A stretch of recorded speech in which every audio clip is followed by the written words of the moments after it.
Yang ketiga, untuk imam tarawih dan kultum pada malam hari ini insyaallah akan dibawakan oleh Bapak Ustaz Suroso. Alhamdulillah beliau berada di tengah-tengah kita. Bismillahirrahmanirrahim. Assalamualaikum warahmatullahi wabarakatuh.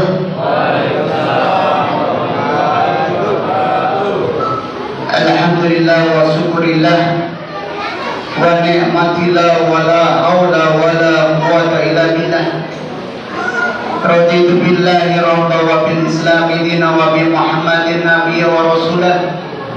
Rabbi zidni ilma warzuqni fahma. Faqala ta'ala bil Qur'anil Karim, a'udzu billahi minasyaitonir rajim. Innal ladzina qalu rabbuna Allah tsumma istaqamu fala khaufun 'alaihim wa la hum yahzanun. Hadirin pertama kita panjatkan puji syukur kepada Allah Ta'ala.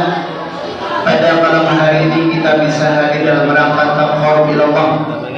Mudah-mudahan hadiran kita menjadi wasilah kita diampuni dosanya oleh Allah Subhanahu wa Ta'ala. Salam serta salam dan kesakitan kepada junjungan Nabi kita Muhammad sallallahu alaihi wasallam. Allah, alhamdulillah kita masih diberi kesempatan untuk masuk di bulan Ramadan. Dan ternyata yang namanya puasa itu tidak hanya dilakukan oleh manusia, tetapi binatang pun juga puasa. Ada dua binatang yang mana berinisial U. Jadi binatang huruf depannya ada U. Yang pertama yakni binatang yang namanya ular. Kalau orang sini, orang Sabtika bilangnya ular. Kalau orang Jawa bilangnya ulo, ya. Jadi ular, kemudian ular dan ulo. Ternyata seekor ular itu kalau mau merungsungi, tahu merungsungi di sini? Apa merungsungi? Ganti kulit. Itu harus berpuasa minimal 1 minggu, ya. Jadi ular itu kalau mau ganti kulit, ternyata dia harus berpuasa minimal 1 minggu. Dan ketika sudah berganti kulit, itu namanya ular, badannya semakin besar dan wataknya semakin ganas. Tuh, ya, jadi makanya kalau ada ular lagi merungsungi, jangan dekat, nanti dicaplok, ya. Jadi ular itu kalau sehabis merungsungi ternyata badannya makin besar dan kemudian wataknya semakin ganas. Makanya ular itu kalau sudah besar dia mangsanya mencari ular yang kecil. Jadi ular makan ular itu masih mending, ya. Ular makan ular masih mending. Kalau manusia itu ada yang doyan namanya aspal. Pernah lihat orang makan aspal? Pernah lihat belum? Itu apa, jalan pada gerowong gara-gara dimakan. Yang kedua, manusia hebatnya lagi doyan namanya tiang listrik. Kalau ular doyan kan tiang listrik? Gak ada kan? Tuh. Yang kedua, binatang yang inisial U yang kedua yakni yang namanya ular. Kalau tadi ular, sekarang namanya ular. Ular ini kalau dia mau merubah wujudnya, dia juga harus berpuasa minimal 40 hari. Makanya kalau kita lihat kepompong, ya, yang sedang puasa jangan diganggu. Dia sedang zikir, ya. Jadi minimal kalau ular itu dia akan berganti wujudnya, harus berpuasa yakni selama 40 hari. Ketika sudah 40 hari, ternyata kemudian itu pecah kepompongnya dan beralih wujud yang tadinya menjijikan menjadi seekor kuku. Itu taman Pak bunga Kalau nggak ada kupu-kupu itu kurang lengkap. Makanya biasanya petani bunga itu doa, mudah-mudahan datang kupu-kupu. Bahkan kalau di tempat saya di kampung, kalau rumah kemasukan kupu-kupu itu tandanya apa? Mau ada tamu. Biasanya tuan rumah senang. Kenapa? Bisa jadi tamunya itu bawa jeruk 5 kilo, ya. Jadi tamunya bawa jeruk 5 kilo, makanya senang. Tapi bayangkan, kalau rumah kita kemasukan ular, gimana kira-kira? Takut apa tidak? Kita takut. Bahkan ada orang mengatakan bahwa ular ketika masuk ke rumah kita itu bisa jadi adalah jelmaan daripada jin. Ya, betul. Orang beriman seharusnya seperti hanya kupu-kupu. Ketika dia sudah selesai puasa, orang beriman itu semakin indah. Ya, jadi pandang semakin indah, bahasanya semakin halus, tutur katanya semakin lembut, kemudian perangannya juga semakin baik. Artinya, kalau ada orang puasa kok habis puasa makin ganas, itu berarti dia puasanya puasa ular. Ya, jadi kalau orang beriman harusnya kalau habis Ramadan itu tabiatnya makin menyejukkan, bukan malah ganas, makin galak. Kalau itu yang terjadi berarti dia niru puasanya yang namanya ular. Ternyata puasa itu juga dikatakan sebagai syahrul maghfirah, yakni bulan-bulan di mana kita akan diampuni dosanya oleh Allah. Dan ternyata yang nama surga itu hanya boleh dimasuki untuk orang-orang yang tidak punya dosa. Saya tanya Pak, kira-kira kita punya dosa apa ya? Punya. Kalau punya dosa itu nggak boleh masuk surga. Makanya saking sayangnya Allah, itu dalam 1 tahun ada 1 bulan untuk mengampuni dosa-dosa kita dengan wasilah yakni berpuasa. Ya ayyuhalladzina amanu kutiba alaikumusiyam kama kutiba alal ladzina min qablikum la'allakum tattaqun. Jadi yang dipanggil untuk berpuasa ya ternyata khusus orang-orang beriman. Ya, jadi yang diwajibkan berpuasa itu hanya orang-orang beriman. Saya tanya, kalau orang yang tidak beriman kepada Allah boleh nggak puasa? Boleh nggak? Boleh, tapi dia nggak dapat pahala. Karena yang ngasih pahala siapa? Allah. Lah dia nggak percaya sama Allah, bagaimana mungkin dia akan mendapatkan pahala? Oleh karenanya hanya yang dipanggil adalah orang-orang beriman, diwajibkan puasa bagi orang beriman untuk mencapai derajat yang namanya la'alakum tattaqun, yakni derajat takwa. Dan orang bertakwa ini yang berhak masuk surga. Kata Allah, wasari'u ila magfiratin min rabbikum wa jannatin 'arduha samawati wal ardh u'iddat lil muttaqin. Bersegeralah kepada ampunan Allah Subhanahu wa taala bagi mereka yang diampuni dosanya, maka wajan nanti sama wal, yakni mereka berhak untuk masuk surganya Allah Subhanahu wa taala. Bapak Ibu, ternyata di surga itu pintunya saja terbuat dari emas.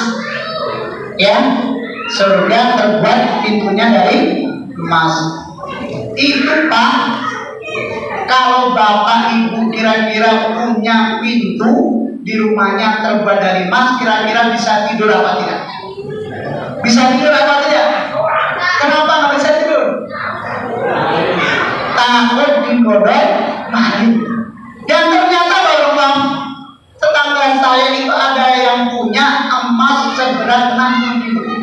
Ya, jadi saya tetangga tetangga saya punya emas itu beratnya 60 kilo. Namanya itu emas bejo. Jadi kalau beriman depan itu namanya emas bejo. Itu kalau timbang 60 kilo. Itu persis tetangga saya.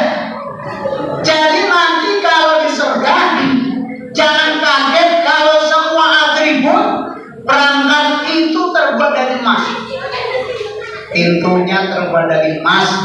Kemudian piring sama mangkok juga terbuat dari emas. Hebatnya lagi, kita itu kalau satu surga, rumah surga itu minimal mendapatkan pembantu sebanyak 70 bidadari. Coba, senang nggak kira-kira? Senang apa tidak?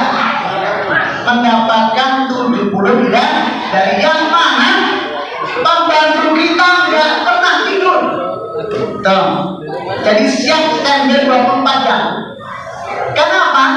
Memang Pak, walaupun di surga itu nanti ada tempat tidur, kita tidak bisa tidur. Ya, jadi jangan marah nanti, wah kalau begitu di surga kita tidur aja enak. Enggak, justru kita nggak pernah ngantuk. Jadi hebatnya di surga nggak pernah ngantuk, nggak pernah capek, nggak pernah sakit.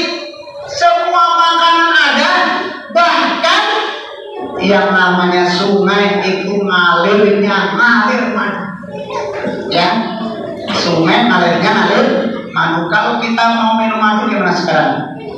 Harus naik, ya kan, ngambil sarang di tawon, ya, capek. Ternyata surga salah satu air yang mengalir adalah air yang mengalir dengan madu. Dan kita bebas makan. Di sana nggak ada orang mabuk, ya. Walaupun nanti ada salah satunya sungai yang isinya arak, ya. Jadi jangan wah begitu suka mabuk di surga, nggak ada. Ya di surga nggak ada mabuk, nggak ada capek, nggak ada sakit. Dan pesan saya Bapak Ibu, nanti kalau di surga jangan cari toilet, ya. Makan minum, tapi pesan saya jangan nyari toilet karena nggak ada. Jadi di surga nggak ada toilet.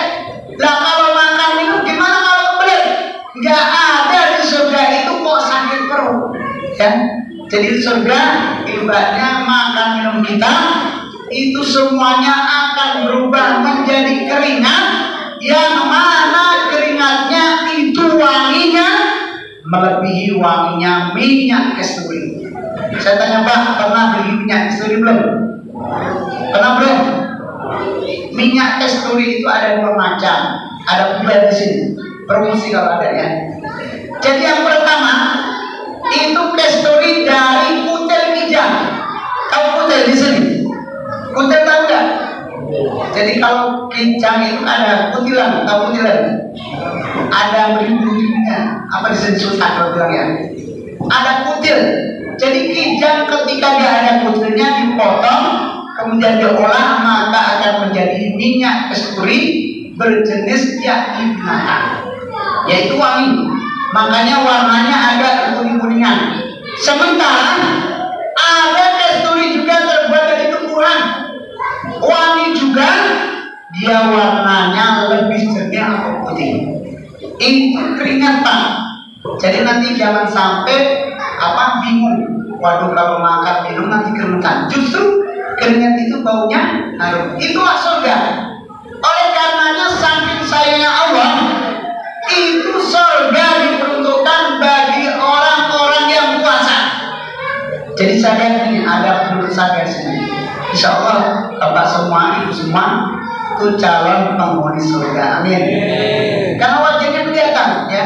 Wajahnya itu gembira, riang, walaupun sebentar lagi tanggal muda, ya. Tanggal muda, makanya dia gembira. Ini kelihatan biasanya. Kalau tanggal muda wajahnya berubah jadi cantik, ya. Kalau tanggal tua wajahnya jadi serem. Bahwa jadi ternyata surga itu diperuntukkan bagi orang-orang yang puasa. Makanya nanti tolong diingat mas sekarang, ada pintu yang bisa kita masuki bagi mereka yang puasa, namanya pintu Ar-Rayyan. dengan kita puasa akan disuruh masuk surga. Salah satu pintu yang bisa kita lewati yakni pintu Ar-Rayyan. Baca aja Ar-Rayyan berarti kita masuk. Boleh silakan, bahkan ada koanya. Nanti panggilan-panggilan bagi mereka yang puasa silakan masuk di sini. Ada pintu Ar-Rayyan. Jadi berhak masuk surga. Yang mana kemuliaan surga itu lihat, kalau saja bajunya orang ahli surga dilempar ke dunia, maka seluruh dunia ini akan berbau wangi. Sebab sekarang kalau baju bapak sekarang gini pakaian baunya apa? Baunya apa kira-kira kalau gini pas sekarang? Baunya apa kecut? Tapi hebatnya kalau ahli surga, kalau saja itu bajunya dibuka kemudian dilempar ke dunia, maka seluruh dunia itu baunya wangi. Dan terakhir, ternyata Allah yang namanya bidadari, nanti ibu juga akan jadi bidadari ya. Bidadari itu kalau tangannya nongol saja di dunia, itu semua dunia itu akan terang-terang. Jadi kira-kira gimana hebatnya? Makanya Rasulullah ketika melihat bidadari, ketika Isra Mi'raj itu Rasulullah ditunjukkan ada istana yang megah, surga megah sekali. Ketika itu Rasulullah kemudian ingin masuk, ternyata lewat seorang bidadari. Maka Rasul malu kemudian balik lagi. Maka Rasul bertanya, ya Jibril, itu apa istana milik siapa? Kata Nabi malaikat Jibril mengatakan, itu istana miliknya Umar bin Khattab. Coba bayangkan, Umar bin Khattab itu orang yang masih hidup di dunia, itu sudah dibangunkan surga yang mana kenikmatannya itu tidak akan terhitung kenikmatan. Mudah-mudahan kita semuanya masuk surganya Allah Subhanahu wa taala. Subhanallahumma wa bihamdika asyhadu an la ilaha illa anta astaghfiruka wa atubu ilaik. Assalamualaikum warahmatullahi wabarakatuh.